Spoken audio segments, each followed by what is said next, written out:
എന്റെ പ്രിയമുള്ളവരെ, നമ്മുടെ വീട്ടിനകത്ത് ബറക്കത്ത് വേണോ? നമ്മുടെ വീട്ടിനകത്ത് ബറക്കത്ത് വേണ്ടേ? ഇൻഷാ അല്ലാഹ് നമ്മൾ അവസാനിപ്പിക്കുകയാണ്. നമ്മുടെ വീട്ടിനകത്ത് ബറക്കത്ത് വേണ്ടേ? അല്ലാഹുവിന്റെ ഹബീബ് സല്ലല്ലാഹു അലൈഹി വസല്ലം തങ്ങൾ അവിടെ നിന്ന് പഠിപ്പിക്കുകയാണ്. അല്ലാഹുവേ, വീട്ടിനകത്ത് നിങ്ങൾക്ക് ബറക്കത്ത് വേണോ? അല്ലാഹുവിന്റെ ഹബീബ് സല്ലല്ലാഹു അലൈഹി വസല്ലം തങ്ങൾ ബറക്കത്തുള്ള വീടിനെ കുറിച്ചിട്ട് അവിടെ നിന്ന് റസൂലുള്ളാഹി സല്ലല്ലാഹു അലൈഹി വസല്ലം തങ്ങൾ പഠിപ്പിക്കുകയാണ്. ഒരുപാട് നിസ്കരിക്കുന്ന വീടല്ല പറഞ്ഞത്, ഒരുപാട് നോമ്പെടുക്കുന്ന വീടല്ല പറഞ്ഞത്, ഒരുപാട് തസ്ബീഹുകളും തഹ്ലീലുകളും കൊണ്ട് നടക്കുന്ന വീടെന്നല്ല ഹബീബായ നബി തങ്ങൾ പഠിപ്പിച്ചത്. അല്ലാഹുവിന്റെ റസൂൽ സല്ലല്ലാഹു അലൈഹി വസല്ലം തങ്ങൾ പറഞ്ഞ വീട് ഏതെന്നറിയോ? ഭാര്യയും മക്കളും ഭർത്താവും ഒരുമിച്ചിരുന്നിട്ടോ, കുടുംബനാഥനും ഒക്കെ ഒരുമിച്ചിരുന്നിട്ടോ, വീട്ടിലുള്ളവർ ഒരുമിച്ചിരുന്നിട്ടോ, പടച്ചുറപ്പെ ഒപ്പം ഇരുന്നിട്ട് ഭക്ഷണം കഴിക്കുന്ന വീടുണ്ടോ? ആ വീട്ടിനകത്ത് അല്ലാഹു സുബ്ഹാനഹു വ തആല ബറക്കത്ത് കൊടുക്കുകയാണ്.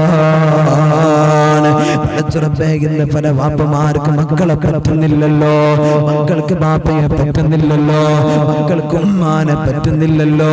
പടച്ചുറപ്പെ, അങ്ങോട്ടും ഇങ്ങോട്ടും ഇന്ന് വല്ലാതെ പ്രശ്നങ്ങൾ നടന്നുകൊണ്ടിരിക്കുന്ന വീടുകളാണ് നമ്മുടെ മുമ്പിലുള്ളത്. അവരുടെ അവസ്ഥയെന്ന് എടുത്തു നോക്കോ. ആ കുടുംബത്തിനകത്ത് ബറക്കത്ത് കാണില്ല. എന്റെ പ്രിയപ്പെട്ട ഉമ്മമാര് മനസ്സിലാക്കിക്കോ. നമ്മളെപ്പോഴും വിഷമം പറയാറുണ്ടല്ലോ, നമ്മളെപ്പോഴും വേദനകൾ പറയാറുണ്ടല്ലോ.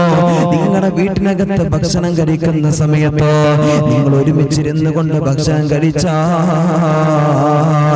നിങ്ങളുടെ ഭർത്താവുമായിട്ടോ, നിങ്ങളുടെ ഭാര്യയുമായിട്ടോ, നിങ്ങളുടെ മക്കളുമായിട്ടോ, കൂടപ്പിറപ്പുകളുമായിട്ടോ, പടച്ചുറപ്പെ നിങ്ങളുടെ വീട്ടിൽ നിങ്ങളുടെ ഉമ്മയും ബാപ്പയും ഒന്നിച്ചിരുന്നിട്ടോ നിങ്ങൾക്ക് ഭക്ഷണം കഴിക്കാൻ, ഒരേ പാത്രത്തിൽ ഇരുന്നിട്ട് ഭക്ഷണം കഴിക്കാൻ നിങ്ങൾക്ക് കഴിയുമോ?